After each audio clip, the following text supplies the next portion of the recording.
اگر تاریکی بود نور هم باشید. آیا سوگند یاد می‌کنید در تمام فراز و نشیب زندگی قند روزهای تلخ هم باشید؟ سوگند یاد می‌کنم. یار در بر می در کف معشوق به کام است. سلطان جهانم به چنین روز غلام است. گوشم میارید به این جمع که جانا در محفل ما ماه رخ یار تمام است.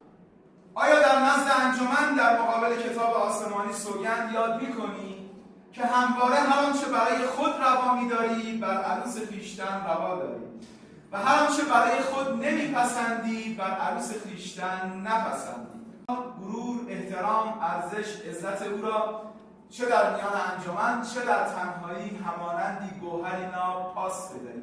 آیا سوگند یاد می‌کنی؟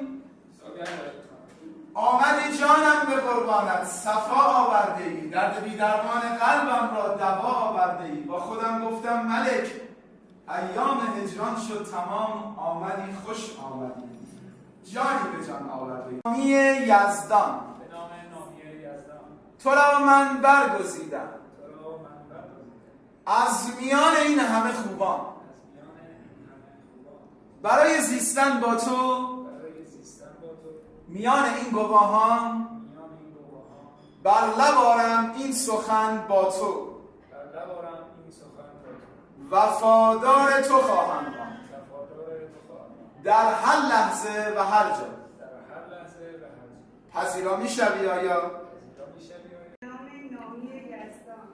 پذیرا میشوم مهر تو را از دل و از جان. پذیرا می‌شوم مهر تو را از دل و از جان.